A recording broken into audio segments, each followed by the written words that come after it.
This is Ray Mooney's Wild World of Wet Shaving. Let's begin.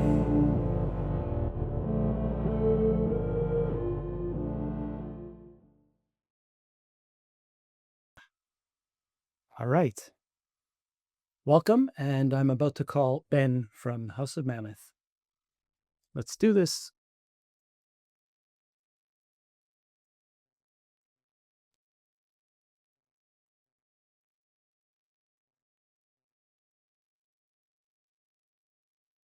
Hello. Why, hello. How you doing, Ben? I'm good. I'm good. So it seems like a good day for a chat about cheating. For sure. Always a good day to chat about shaving. Right. And I'll tell you, this is all new to me, right? All of this podcasting, recording, all of that. So, and you're the first guest, so I greatly appreciate you taking the time to talk to me. Of course. Of course. Yeah, I've done a few of these, so it's always a good time. For sure. And I wouldn't matter too much. Okay. And I've done a bit of research in terms of the ones that you've already done. So, some of my questions maybe are based on that.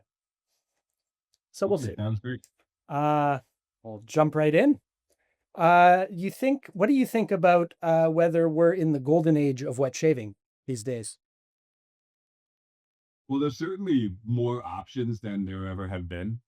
Um, I think some people are more pessimistic about it, looking at uh the way that the numbers of shavers participation business went down. A lot of older businesses closed, that kind of thing. But the way that I tend to look at it is that you can't look back, right? You have to look at what's around you and look at where you're going. So for me, I feel confident in just knowing that the longer shaving has continued to be a hobby and the more knowledge there is out there, right? Sure. Here, the community is knowledgeable. Artisans are coming out of the community and knowing what they want, knowing where the voids are and where to step in, essentially. There's always people that are trying to make a quick buck. They think, oh, how hard could it be? And they're just, kind of flash in the pan. Right. So it is sad to see, I think, some of the more established brands that did for 5 years or whatever it is, start to close down after the pandemic. But I also think that new brands have stepped into the space.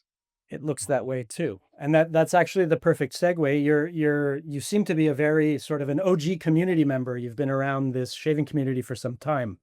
I guess you've seen it change quite a great deal? Yeah, I mean, there's that. I mean, what's funny about it is OG. We're really only talking. My brand is something like 6 years old. Like, Okay. and I only joined the community a few years before that. Um, so either way, it's not been around for that long. Right.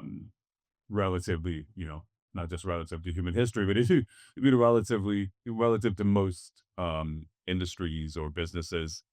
They used to say that it takes 5 years to start being profitable as a company. Yeah.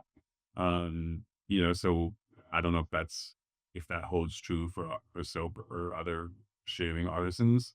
But yeah, it's definitely changed quite a bit. I remember first hearing about it from a friend of mine who I think he had read an article on a website called The Art of Man-Ease. Right. It's way back when. Yeah. Uh, and it was one of those like, hey, shave like your grandpa. Like, and that website, I don't even know if it's still around, but they tended to have a lot of stuff like that.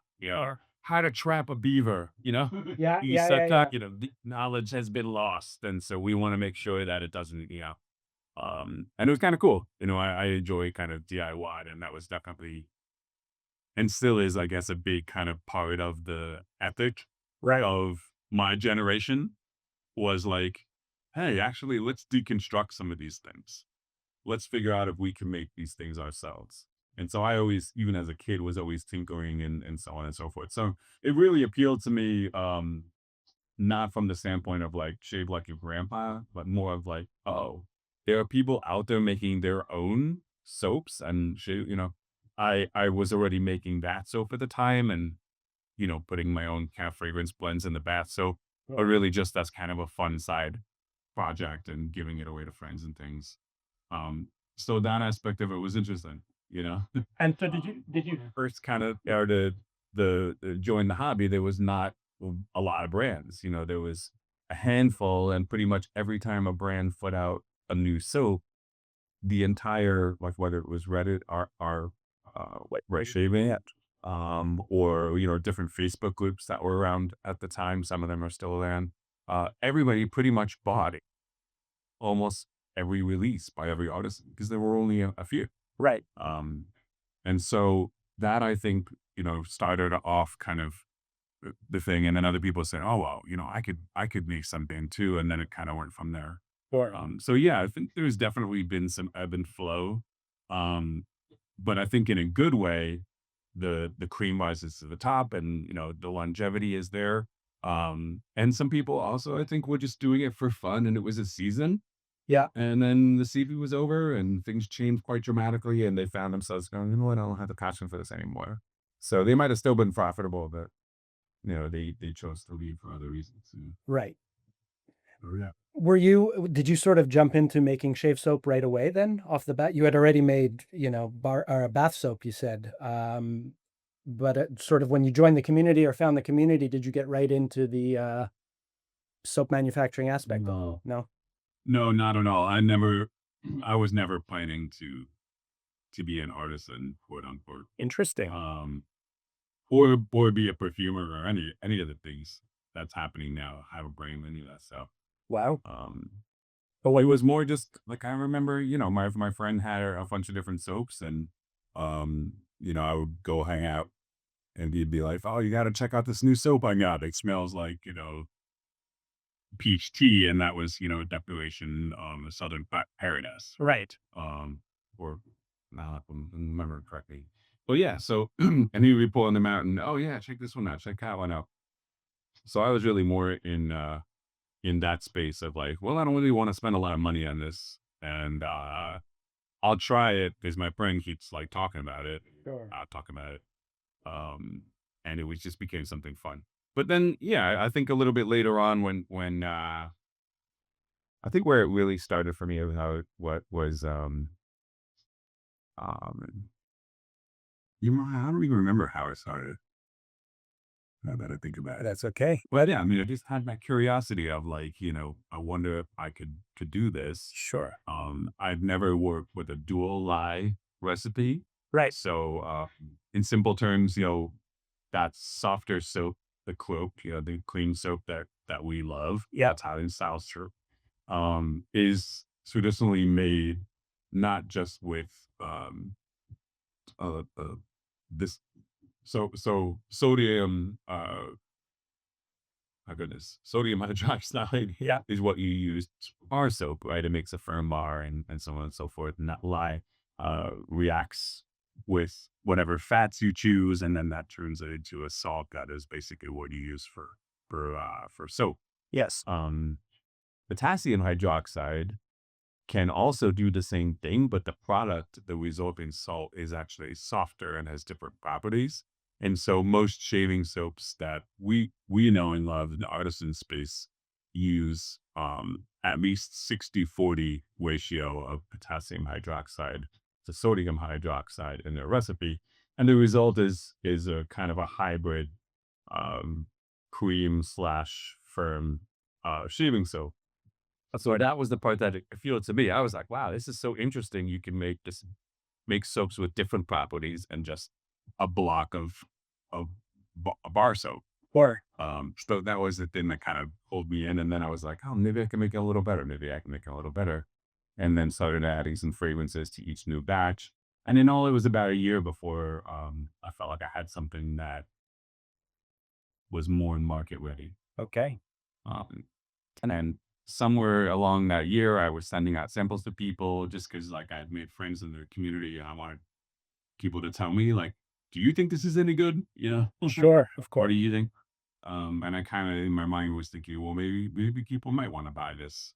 Um, but I really only decided to start selling after seeing what some of the smaller brands were doing.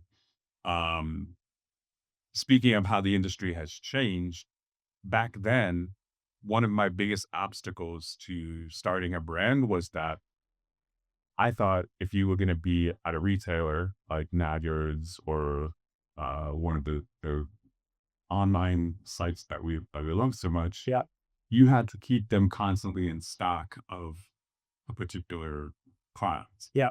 Um, and I was really nervous about making a certain amount, sending it to them, and then not having the ability, the time to keep them supplied because this was just like a hobby, it's just a Sure. side thing was doing. But then I saw Chad from Talbot Shooting, now closed, Yeah. was doing something really interesting on Etsy, I think it was at the time, or whatever it was. He was just making a batch of one thing and would sell it. And then that was it, and he was also donating to something like land preservation for like natural spaces, wildlife, and ecology and that kind of thing. Sure. And I thought, wow, that's really cool what he's doing. Like he's able to be an artisan and make stuff and sell it, but doesn't have to have this commitment to keep a retailer supplied. Right. So when I saw that, I thought, well, maybe there is a space for me to do something similar. So I kind of modeled early on. I was like, let me do a similar thing. So I think at the same time, both Chad with Tabit and me, we spoke with uh, WCS West Coast Shaving. There was a guy there named Jared who was just an awesome guy, um, and he kind of arranged it, and we actually both debuted with what WCS Okay. at the same time in the same drop, and that was kind of cool to see. Sure. That's That people were looking forward to what I was doing. I sort of felt like the kid brother to whatever Chad was doing because he was like well known and well regarded. But then it was cool to see that people really loved what I was doing as well. Right. And now fast forward to today. I mean, according to perfumo.com, you have 21 cents in your catalog, or at least they have 21 listed. Is that accurate? Yeah, I mean, if you count sort of seasonals and things that have been discontinued, Oh, there's even more, I'm um, sure. I've gone through quite a bunch. We don't have 21 on the site at any one time. And that's actually been a consideration, a thought of, when someone approaches what we currently have, what's the entry point? Yeah. So we always try to have samples for people at their shaving customers to be able to buy half ounce, or what is, I think it's half ounce samples of our shaving soap in a wide range of different scents, and they can try a bunch of them.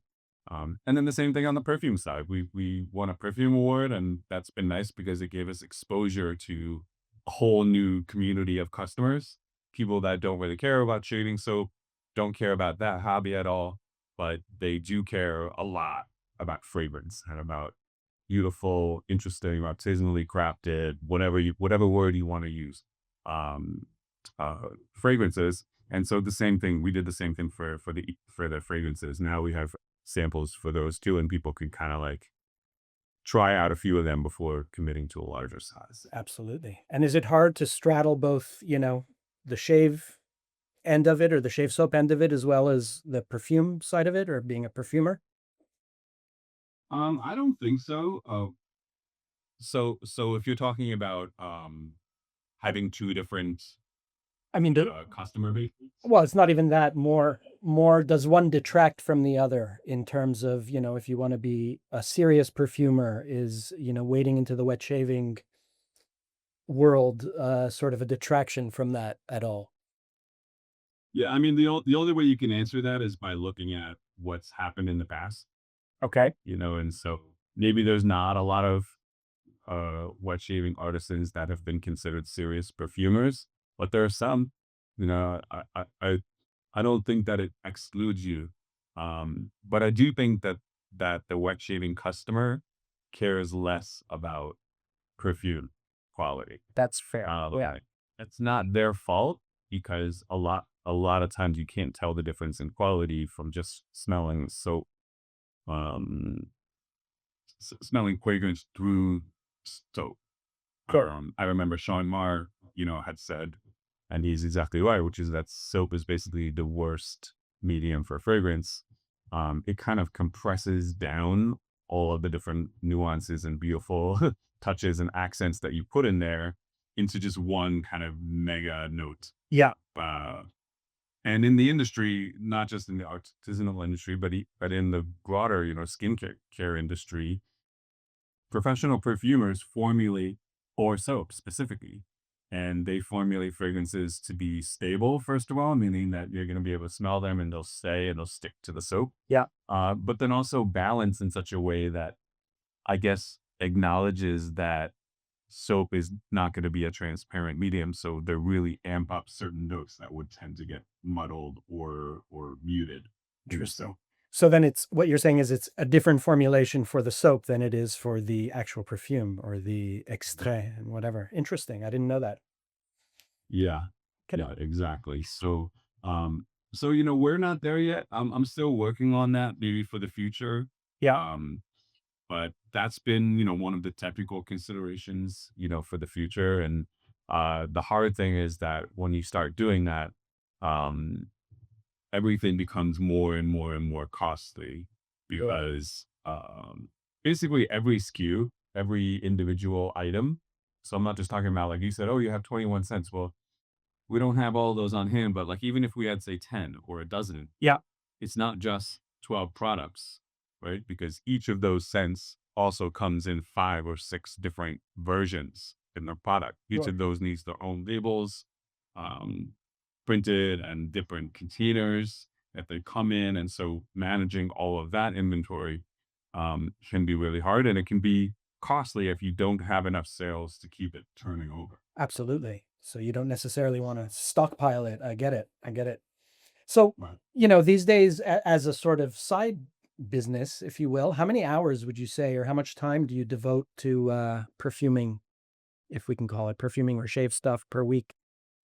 Yeah, I mean, it's really impossible to say. Like, I have a dedicated time that I set aside every week, one day a week, basically, where I set aside a block of time where I could work on projects, specifically perfumery projects. Yeah, But everything else is kind of just ongoing, and I think that's one of the good things, but also the downsides of modern technology.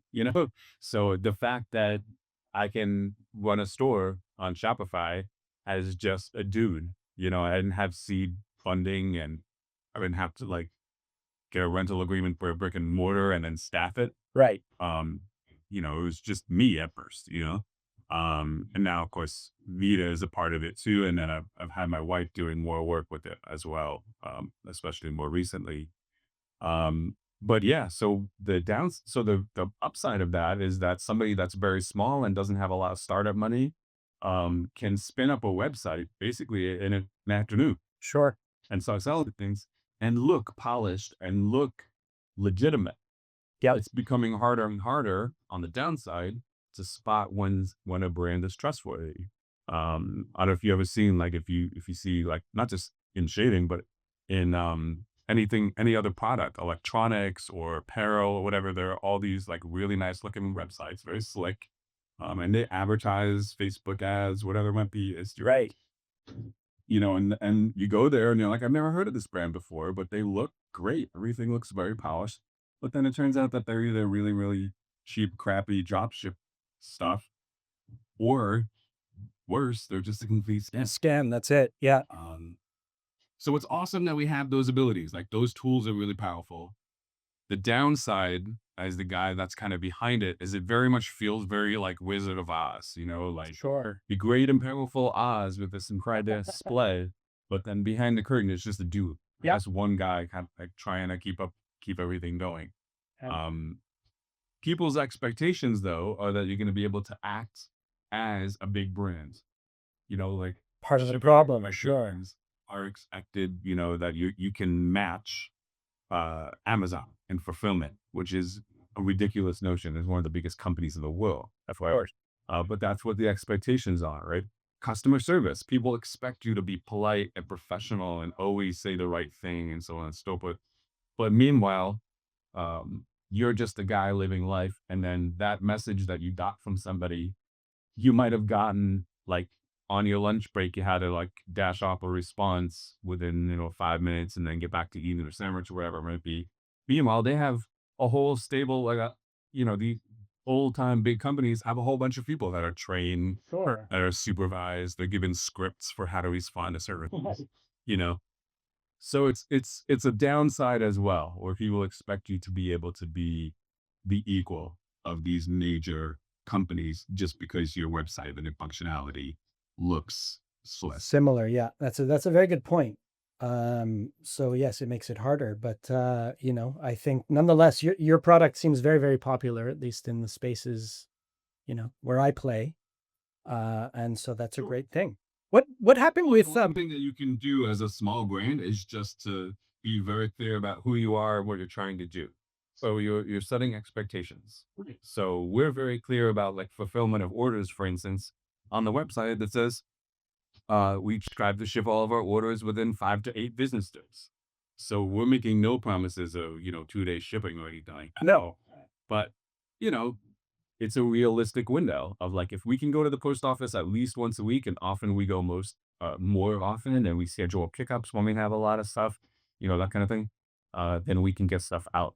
Um, but quicker, more efficiently? still, people are still sometimes get frustrated. Like I'll very routinely get a message on say a Wednesday or a Tuesday, and they'll say, "Hey, I ordered this thing on Sunday. When is it gonna ship?" Right. And I'm like, Sunday as in, 2 days ago? Like, okay, but that's what people expect. It's been 2 days. Well, and that's Already. that's partly Amazon's fault and, massive companies, Yeah. fulfillment companies like that. So, Well, look, I remember being a kid, I got this catalog in the mail. It was called something like 1,001 Things You Never Knew Existed. Brett. And it was the coolest catalog. You just flip through and they had like, I remember because I ordered a few things from there. I ordered a switchblade that was a pen. Yep. And I thought it was the coolest thing as a kid, you know? You Sure. know how long it took to arrive? This is mail order, right? So you had to fill out the form, mail it Mail it in, back, yeah. and then after they got it, it was 4 to 6 weeks. And it truly was So 4 to 6 weeks, I'm sure, if it didn't get lost in the mail, right? yeah, I remember I love Calvin and Hobbes. Yeah, Yep, that there's a comic, Calvin and Hobbes comic strip. yep. I read that all the time when I was a kid, and I remember reading. There was a whole storyline where Calvin was eating his cereal, the frosted sugar bombs or whatever, Okay. because he wanted to collect enough uh, fox tops or whatever he was doing to get this beanie. Yeah. As he thought the beanie had a propeller on the top. He thought that the propeller was going to be able to fly him all over the place, right? So it was great. You see this little kid, he's eating the cereal or whatever, and he finally has enough. He mails it off, and then he has to wait. And he's still waiting. He's looking in the mailbox every day. And then finally, the beanie arrives. And of course, it doesn't come up with Bonnie No. Price. So he very disappointed. But like, that's kind of what I remember is being like, yeah, that is how it is. Yeah, you just kind of like look in the mailbox every day. Nope, not here now. That was sort of Now we're like so up to date nowadays. We could be like in communication, literally following. Like when I have a package that's out for delivery that I really, really need and want, I can follow the truck. that's it. Go into an app and be like, oh, it's 14 stops away. Oh, it looks like he's somewhere in the next town. The magic of all of that is gone now, sure. Right? I mean, I remember having pen pals way back in the day and sending a letter Yeah. and anxiously waiting for their return? But do you think as a result, so in terms of, sensitizing everybody to this or that, reinforcing the fact that it's a one-man show or just an artisan maker, do you think it's important for artisans to be part of the online community? Say, wet shaving is an example. Yeah, I mean, I think that it helps you to stay connected with your customers. That's for Right. yeah. It's definitely fraught. Like there's definitely challenges there, and there's 100 ways that it could go wrong, and it's going to go wrong at some point. Right. And that could be hard for some people. Like not, I think about like people that run organizations or people in public service of some sort. It's hard to face the public when you know that people aren't necessarily going to be kind. They're not going to give you the benefit of the doubt, and it could be hard because you don't know exactly what you're walking into on any given day. So you kind of need to have thick skin. Yeah. I'm grateful, that it hasn't really been that hard for me to have thick skin because I had some experience with it in my day job. Yeah. I deal with I employed a lot of high school age and college age folks. And so always having to be patient and, deal with sort of irrational behavior and so on. People are like, personally attacking me or whatever for decisions because they don't understand the ramifications or whatever. And then the same thing with parents. I'm entrusted with their children, and so I have to talk to people and hear them when they're really upset if something goes wrong with their child. I mean, that's a religious deal. Huge So responsibility, of learning to course. have empathy and sensitivity and listen has really been such a key to success. And then realizing just kind of personal growth as well, Yeah, that sometimes the things that get you the most upset are because that's something that you need to deal with in some way. Like if you have an outsized reaction for no particular reason, or maybe someone's being a jerk, but like they didn't deserve whatever, yeah, maybe something else is going on and that's not what it's about. Start feeling the same way, like when somebody is really like nasty and online, well, it's not really about me. It's not about the target all the time. A lot of times it's just more about, more about them. That's a very good point. Yeah, yeah. And so it takes a little bit of, I guess, maturity to be able to walk away and be like, okay, this person's on tilt and I'm going to leave it. I haven't always walked away. Like I definitely have engaged people before that and thought later, I shouldn't have done that. Sometimes it just feels good to like unload on someone, absolutely. And but end of the day, look, like if this is supposed to be a community, that means that when things get messy, you find a way to patch it back together. absolutely true. Very good point. So I don't think that every artisan should be in the communities. I think that there's been a decline in artisan participation. Um, some of it is because of those things, because the way that the general public interacts with each other on the internet has become worse and worse and worse. Yeah, Like when Facebook and, fill in the blank, every social media, even Reddit, which gets a bad rep. But when all these communities first began, it was this like joy of discovery and connection and community. That's what it was about.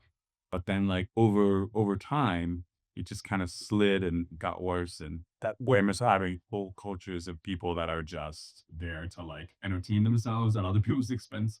fair enough. Yeah, And the trolls emerge, genuine. right? All the trolls emerge, and then things change, of course. Right. Yeah, and I honestly don't have any problem with trolling because in context, I can see when it's fun the way that it's funny. It's very like sacred cows make the best hamburger, So when someone's really serious about something and you can kind of like skewer them for it, like that's fun. Like I think that's fun. I agree with that's a little bit for, but like I get it. Well, again, I also, I have a son who's just starting to like, he plays some video games, he watches some YouTube, and I started to see a change in his behavior because he doesn't have that context. right. Like he doesn't understand that trolling is just like this kind of funny way to, secret cows make the best hamburger kind of thing. He just sees the trolling, gets that it's funny, but doesn't understand the context. It's sort of like if you use sarcasm with someone, with a kid that's below a certain age, they don't really They don't catch understand. That's right. why that's funny, Yeah, but they do catch kind of like the meanness of it and the fact that people laughed. right. So that equals in their minds, if I'm mean, then people will laugh. Like this is funny. I'm just gonna like say bad things to get a We got a reaction. reaction, of course. And I don't and then be shocked afterwards when they get in trouble. Right. You know? Yeah, "Oh, wait, what do you mean?" Like, I'm in trouble. I thought I was just being just funny. being funny, I'm of not trying course. to be mean. Yeah, I'm just doing, the funny thing. sure. So, that's been interesting to see because that's kind of like an internet 3.0 or 4.0 or whatever, development. Like, that was not around at first. No, And so now with all these sort of young people using the internet in that way without having the joyful connection experience of the internet. it's With that interesting. in context. Yeah, it's interesting because I have an 18-year-old son, and he sort of uses it in the latter way. Not quite a full-fledged troll, but I think enjoys that aspect of it. Is certainly a big computer gamer, so, that plays Well, into it. yeah, I mean, and that's part of the culture too. So it's kind of like that thing, like where you're with your friends and you can just kind of like make fun of each other, but it's affectionate, Sure. you know? Yeah. But again, there's that context of we're friends. Like we've made that connection. We're together. We went through all of those phases and stages Yeah. already to where a relationship is secure enough that we can mess around a little bit with each other and have fun. That's a very good Um, point. And it they skip right to the meanness and making fun of people and expect that there's not going to be consequences to that. right. I mean, it's interesting you say that because when I sort of fell down the rabbit hole of wet shaving, which was during the pandemic, I quickly joined up to the IRC channel, and I was a little shocked and amazed at what was going on there. I sort of couldn't wrap my head around it, and didn't feel too comfortable participating. But I think that to a large extent, it was exactly that. There was context. All of these people were like old friends, I say in air quotes, you know?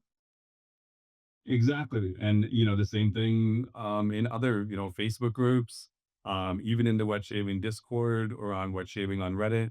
There are certain things that people do that when you know that person for a year or more, you're like, okay, like I know that they're not really nothing, but someone coming in brand new will be horrified.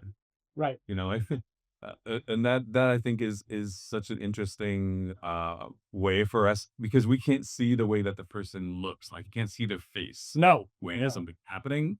Like, if you and I were hanging out in person and you brought a friend and I make some crazy off color joke and your friend's face is just like, "What did he say?"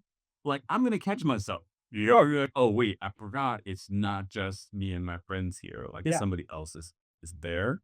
But because you don't see anyone's reaction unless they type something, like and even if they do, you're not seeing, like, the tone or the facial expression. You're not seeing, like, you're missing a whole part of that communication is gone. Right? Absolutely right. So we don't tap those tiles and be like, "Hey, by the way, I was just joking."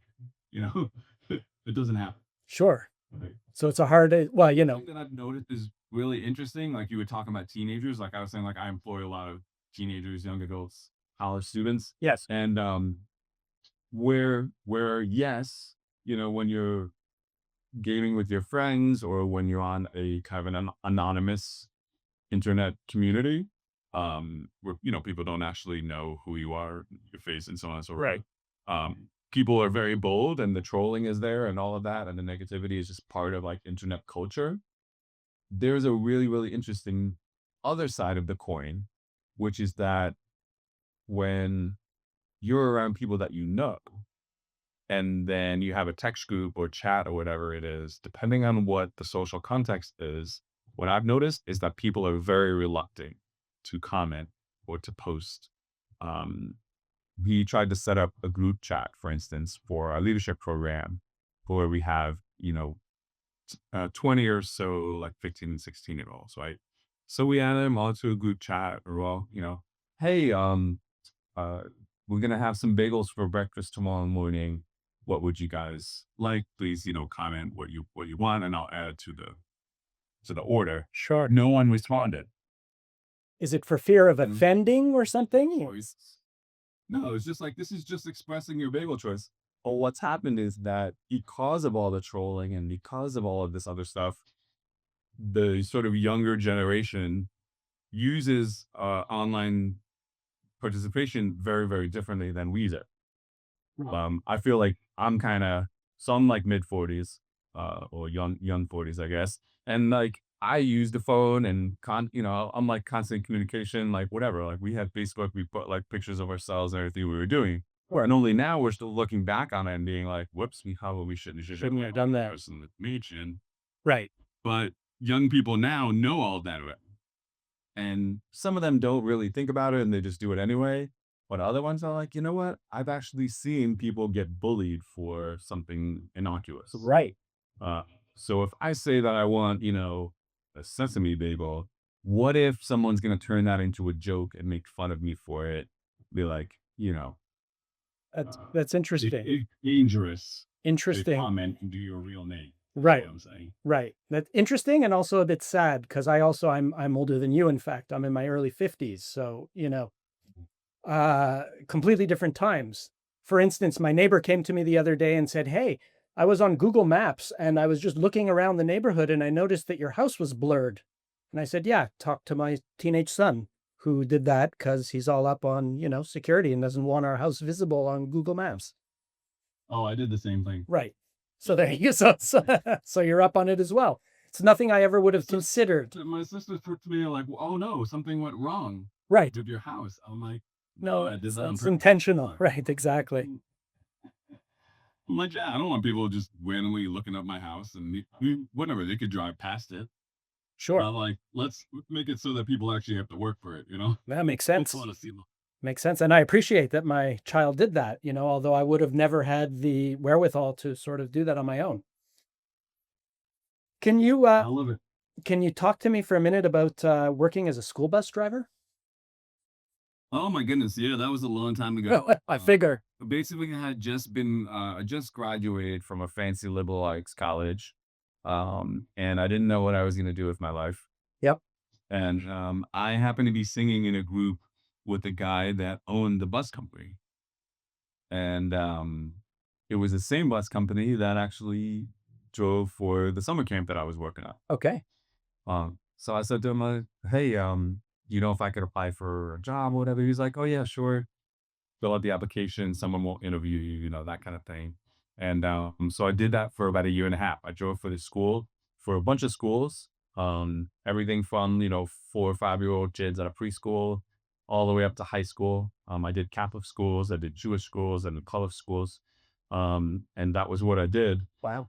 And then when camp came around, I drove the bus. I picked up the kids, parked the bus at camp, and then I went and I ran the music program at camp.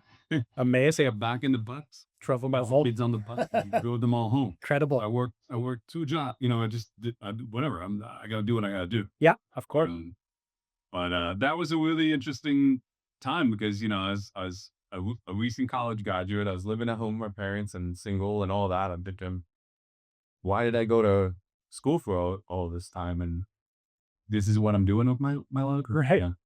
But I also think along the way, you you can't keep people down if you're a curious person, if you're hungry, if you're interested in the world and in people and in life. So like I would drive the bus and then I got a subscription to the New Yorker, which I never would do now because I don't have time to read it.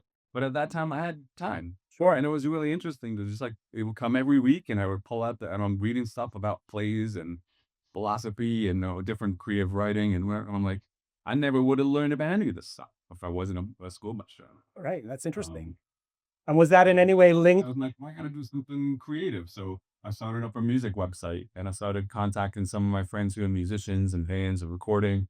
Like a home recording was just starting to be cheaper and more common. So Yes. you could get like computer Pro Tools and start recording some music at home. So I was like, if you have any tracks that you want to get out there or just want to do a little something, and then so they sent me that, and I did like 3 or 4 different projects where it was basically just all online music, like compilations. This is like way before. This was in like MySpace days. So like I had a friend that was a coder, and had him code up like a simple uh way to connect a website with a music player because that wasn't a thing, Sure. it wasn't common, So I had to like I put the MP3s in my website files and he connected that thing. I forget exactly what he used to code it, but that's all it was. It was very simple. And then I just had people contribute like $5, and then I would send them a link to be able to download the album. Right. Yeah. Amazing. Mm. It was just a fun project. I remember being up till like 2 in the morning working on it because despite, all the other stuff that I was doing, like that was keeping me fueled. Sure. And if it's of interest to you, then it's ultimately inspiring.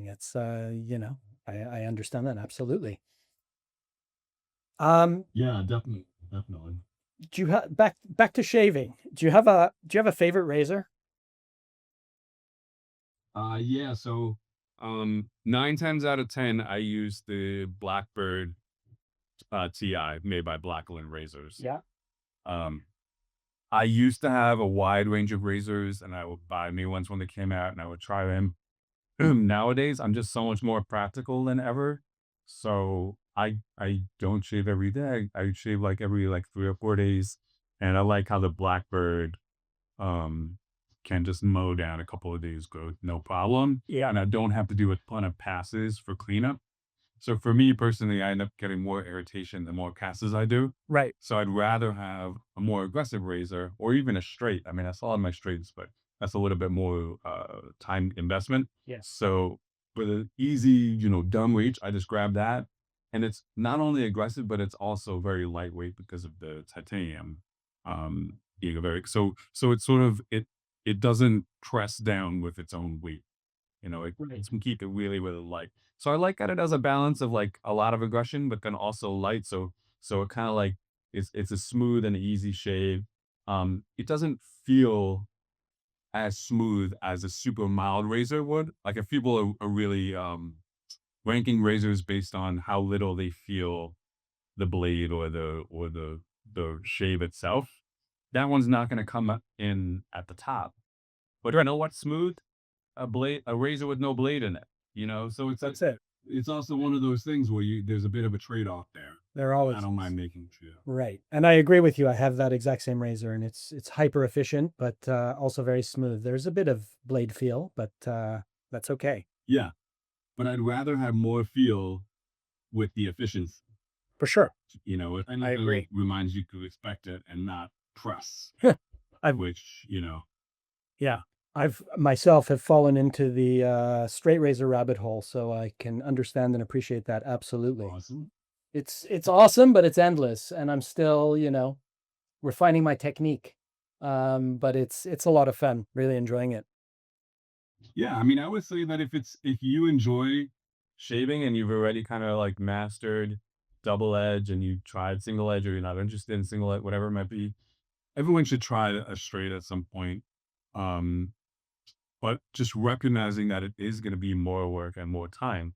But I also think if you're trying a straight, it's not because you're thinking, I need the fastest, easiest shave. Quite the opposite. Um, yeah, you should be going into it thinking, I want to get a great shave. I'm really intrigued by the idea of learning the technique of using an open blade. There's no protection. Um, and really, you're going to get a great shave out of it. It's going to be harder. It's going to take a lot more practice, and so on Absolutely. and so forth. But it's a good life skill. I feel like it's kind of like if you learn how to ride a bike or sail a boat or drive a car, there's a learning curve there, but then you have the skill. It doesn't go away. That's absolutely right. It reminds me of how we started this conversation with that website in terms of, all the manly things you can do. So shaving with a straight is like Yeah, that. Yeah. sure. I mean, I personally, I get, why people want to feel more manly. I don't really care about that. No, and nor do I. I mean, that's not why I got into straights. But it's just this What I was old about to say is that I think that it is something where you can feel like, hey, if I want to feel like more confident, if I want to feel, whatever masculine traits, uh, that you're like, you know what, I want to know that I can do this. it And I think that there's a great value in doing that. absolutely. It's Yeah. so I'm not against doing something, because hey, the art of manliness or whatever it is. I know that that's kind of a bad word in some of these days, but it doesn't have to be. No, The idea of masculinity and femininity is not a taboo thing, and it's not something to be canceled on or whatever it might be. And it's actually something that's also celebrated in the LGBTQIA space. of course. That's why there's masc and femme. I mean, That's right. it's funny how people sort of like sometimes feel so nervous about, one way or another that they don't want to even talk about those types of subjects. Right. So even in perfume, folks are like very, very careful these days to say, perfume has no gender and my perfume that I'm putting out is unisex or whatever it is. Well, obviously, perfume doesn't have parts because it's not a human, Right. right? But socially, so you can explain kind of the way that it presents itself in the social context. So, Yep. like in the context of modern perfumes, right? The ones that you would know, is this a more masculine leaning or a more feminine leaning perfume? Is a perfectly valid thing to talk about. People Absolutely. know what you need, Yes. you know? But the fact is that that's very much of the moment. So, at this moment in history, and even depending on your location, like it's very different for the United States versus the Middle East Sure. versus Asia, Well, and let's things say. and things are I changing. think Asia is very, very different Yeah. currently. So it does need some caveats. Like, okay, well, are we talking about masculine leaning like uh, in the US, or are we talking about masculine leaning in India? Right. Um, you're going to get a very different answer. Very true. Very good point. This is in reference to an IG live or an IG interview I saw you do, but I have to ask: would you smell another man's used soap? I have, and I've done it, and that was what got me into the soap in the first place, There you go. shaving in the It's first true. place. You had mentioned. Um, but I got away from it. After a while, I stopped buying anything used. Right. Um, not because ew, because it's whatever, it's soap, that I was So only necessarily formulated it properly. But also because I just felt like I had enough, and I didn't need to be buying used products to stay like relevant yep. or to stay current. I also started to run into a problem where, I was always a shaver for a while, and then I was a shaver that occasionally sold soap, and it started to shift when I became more popular or more permanently available or whatever it is, that even some of the same spaces where I was in as a shaver, I was getting different reactions from people when I would coach like a shave of the day or whatever it might be, or express basically any opinion Right. about another brand or another artisan. And so I've really started to like pull away from that. I don't really want to be causing any friction or drama. And I also don't want anyone thinking that I'm there just to sell or just to, talk down my competition and talk up me, Right. which I have been accused of doing that before. No doubt. Doesn't feel great. I mean, that's a tricky But space if to be. you When you're wearing all of those hats, it's you can understand how some might, misjudge that Oh, and sure. see Yeah, that. yeah, sure. I mean, because quite honestly, I don't go about thinking when I'm in chatting on Reddit or Discord or IRC or any of the places, even on Instagram, which is my own home account. Instagram is just you saying your thing on your own Sure. account, right? Yeah. Um, but I'm not thinking, let me sell, sell, sell. I'm thinking, oh no, like when I'm posting on Instagram, I'm usually like, oh, I gotta make sure that people know, like, oh, I guess I better post. Right. But Yeah. that's kind of more my approach because I hate marketing and like I hate being marketed to. Sure. And so I have a extreme distaste towards that. And so that it's so funny that people will be like, oh, you're just trying to manipulate people so they to buy it. It's I'm like, quite the opposite. honestly, Quite the I opposite. know I got sell, but like if I didn't have to do any sales at all, that would be it. Sure. I would be perfectly happy to be able to just make my little thing, and have people enjoy it. All right, that that would be great for me.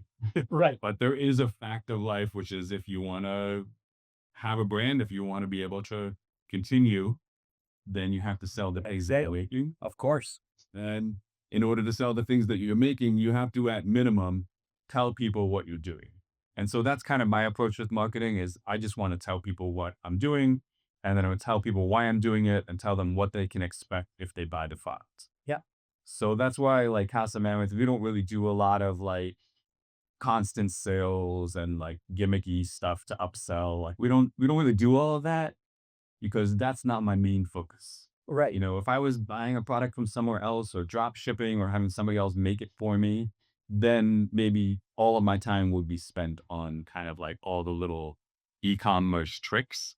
Um, I don't have those tricks because I don't have the time. Like I only have a limited amount of time to spend when I have time to do something on the brand. And I'm usually spending that time either BSing with people online, answering emails, customer service, doing inventory slash taxes slash chatting with Via about future plans and things, or just making perfect, Right. but For sure. I have the best part is just kind of like, ooh, I wonder if I did this. I wonder if I put that in there. And then I'm like in my books and, I'm talking up and I'm looking up different formulas.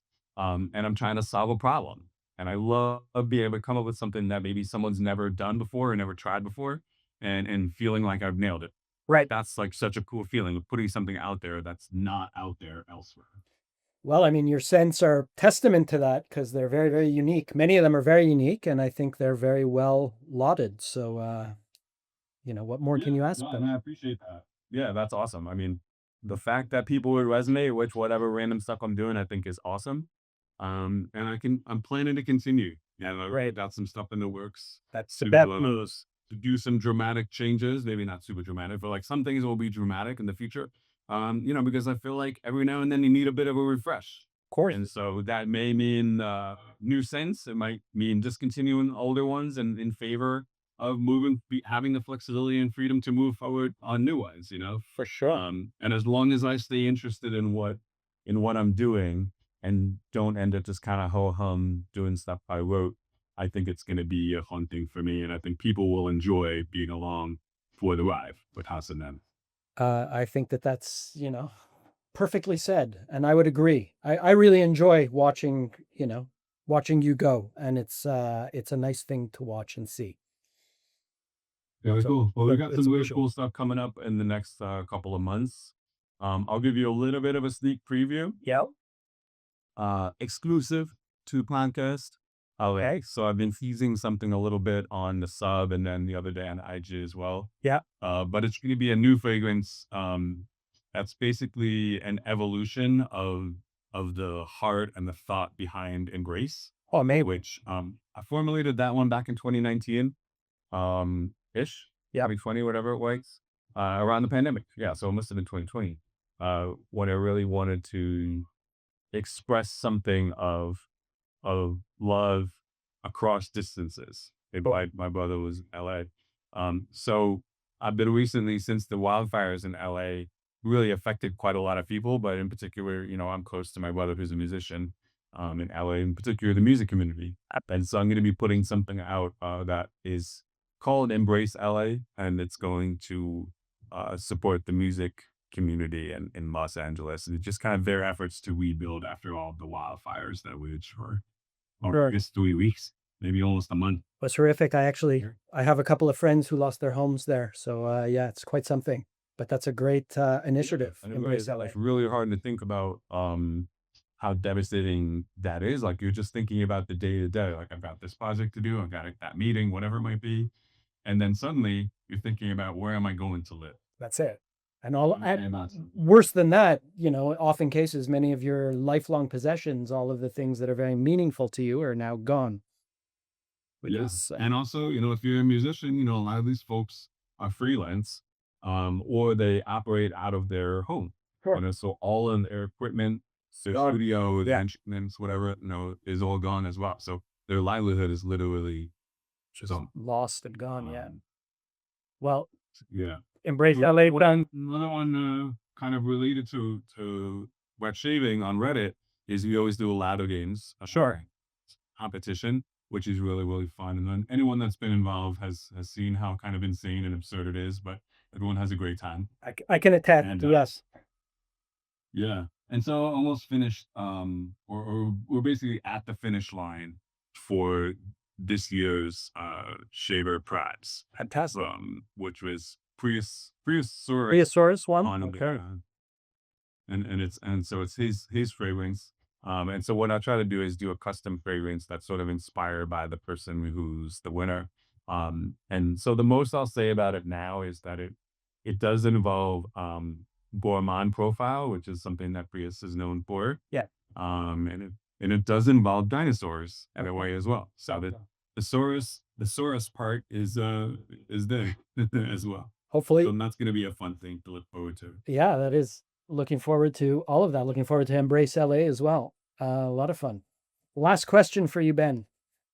Uh, and selfish question. In a couple of weeks, I'm going to be in New York City with my son for his March break. Uh, Oh, Great spot to check out. Any advice? Um, so New York City is one of these places where if there's something you want to do, if there's something that you're interested in, you're gonna find it there. Right. So the answer is very. I mean, if you love, a certain TV show, you can find something about that show. If you love certain types of food, you can find super specific, not just types of food, but even like regions of, whatever from the other side of the world, Yes. types of food. And certainly shaving, there's pasteurs in there. There's a lot of also fragrance places, uh, great shops that sell perfume as well, not just kind of big box stores, but also little smaller perfumeries. Fjords, yeah. And then everything in between. You can go to a show.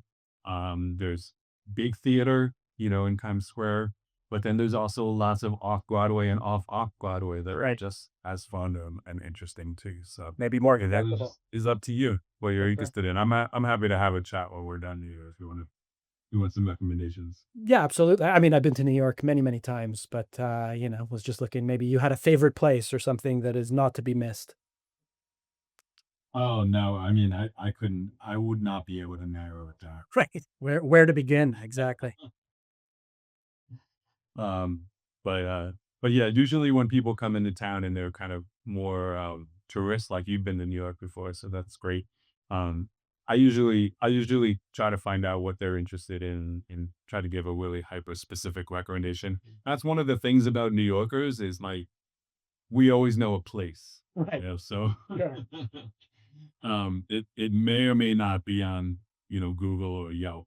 Yeah, Um, we could tell you, don't worry, this place there's only 3.5 stars, but it's it's well yeah, worth it. Sure, for sure. Maybe I'll hit you up on the side when I'm closer to the trip for that kind of stuff. yeah, sounds good. Fantastic. That's all I got for now. So I want to thank you so so much for taking the time and all of the interesting tales and stories. Of course, yeah. Thanks for the honor of being the first guest. I really appreciate it, and I It had a great time. fantastic. It's the star power that will draw them to this podcast, you know? Well, I hope you have some more stars lined up because you're gonna need a little bit more than just me. Maybe, but it's a strong start with you, I would say. So Awesome. thank you again, I man. wish you the best. I'll see you online at some point. Fantastic. Enjoy the rest of the day. All right, you too. Thank you. Thanks. Bye.